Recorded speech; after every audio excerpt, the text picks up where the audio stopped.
Daddy Bumpo, my bad. Yeah. I would pick him or Atticus. I mean, I love them both.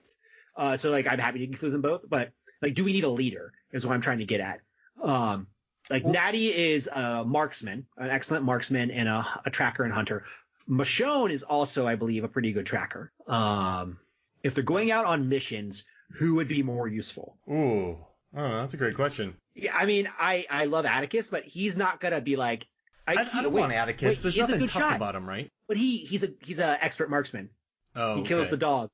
But I would, if you put him against Natty, I think Natty wins. So I think I talked myself into Natty. Okay, I like that. Got that. Let me add that. So we have Madame Psychosis, the Jersey Devil, Norman Bates, Atticus Finch, Daenerys, or Babe the Big Blue Ox. Here's the question: if you pick Daenerys, does she come with the dragons? Oh, absolutely. Pick Daenerys. There's like no question. What? There's like she should have been our number one. We just didn't think about it. Oh man, so we have a pretty sick squad here. We do. Oh man, this is a good.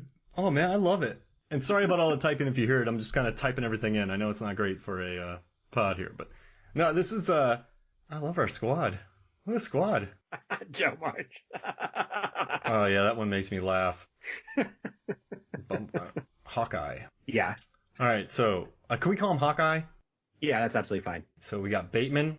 We have, oh man, I love this, Natty Bumpo, Hawkeye, and then we have Daenerys, Joan, and Joe March from Little Women. Yeah, and let's make sure people don't think it's Jeremy Renner's Hawkeye.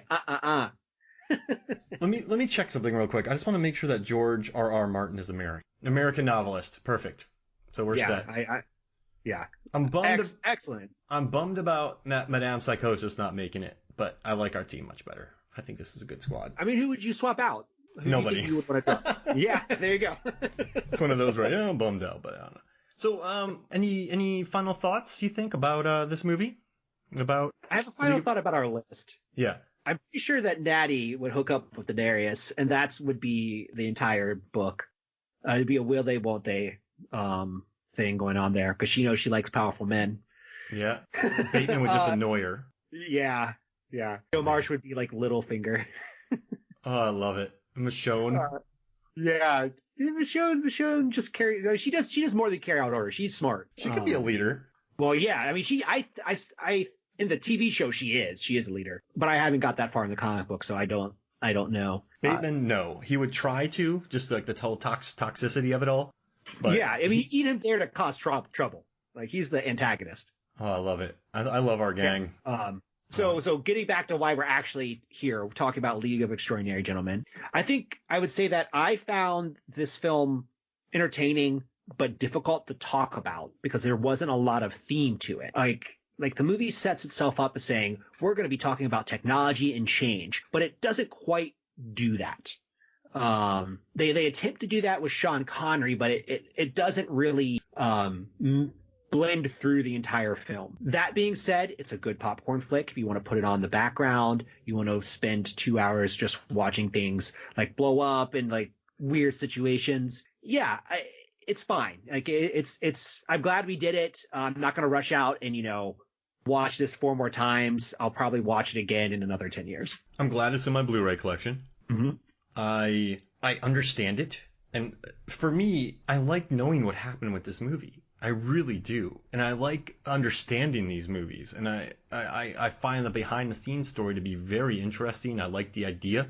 I understand why it's PG-13, and if it's on the TV, I'll just leave it on the background. Yeah, it's fine. That's it. I have one question now that you brought this up, and we didn't talk about it. Do you think the remake, which is going to happen, do you think it's going to be R? Well, what superhero movies are? Oh, okay, so The Boys. They need to make it just Amazon or Netflix. Mm-hmm. Okay. And make it like The Boys. Okay. Right? I think that would make more sense because you would get the juxtaposition of Victorian era sensibilities with the violence. I mean, we've already had Penny Dreadful. Yeah. Which I like. I'm not gonna make fun of Penny Dreadful. Eva Green's the best, man. Josh Hartnett. Yeah. I love that show. Got a Bond guy in there. Oh my gosh. Frankenstein. Love that show. It's crazy. They have a really good. They have Dorian Gray in there as well. They do. Yeah. It feels like a little bit like this, except it's not steampunky. Yeah. I think they should just make it like a TV show. I don't know how big the movie would be nowadays. I mean, there aren't too many movies like this coming out anymore. There really are not. There aren't. And it would have to. What's up? I was going to say the closest there is their team up movies with superheroes. Like, when was the last really big movie like this that came out? Well, crap, they were trying with the Dark Universe, weren't they? They were trying. They didn't do very well. Like Mulan was like a big action-y PG-13 one that did, I guess, okay for Disney Plus, but mixed reviews.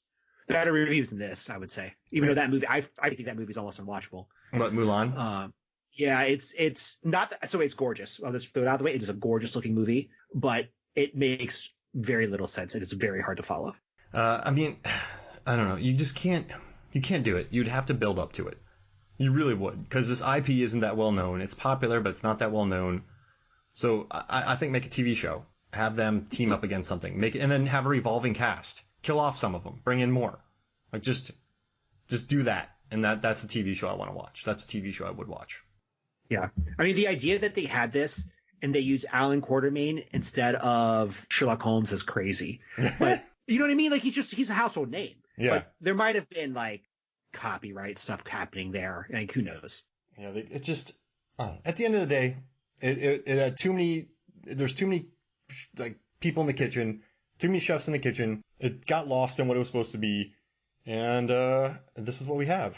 So it made $100 million with inflation. That's not terrible. It made decent not money. at all. And I mean, it definitely didn't make its budget back, but it suffered major issues on set. I mean, it still makes sense. So I don't know if you should applaud that, but I don't know. I'm happy we talked about it. I do not regret any of the time I spent with this movie, and I'm happy we talked about it. That's where I'm at. So before we go, we are going to continue down our monster movie marathon. We are. What are we doing next? Well, we have Darkman, correct? We have.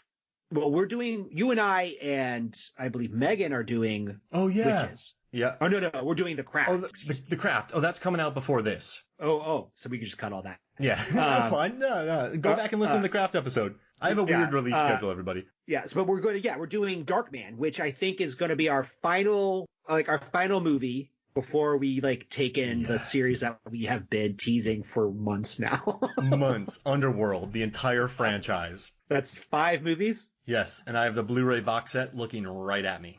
And it's going to be beautiful. Okay, I'm ready. I'm ready to do this. I think it's going to be a year of Underworld, basically. A half year of Underworld. Oh, I'm so excited. Oh, I can't wait. All right, well, thank you for joining me, man. Thank you. I had a great time. All right, so for me, Mark Hoffmeyer, and for David Cross, make sure to listen to the Award Wieners Movie Review Podcast. You will love it. This is Movies, Films, and Flicks. We'll see you next week.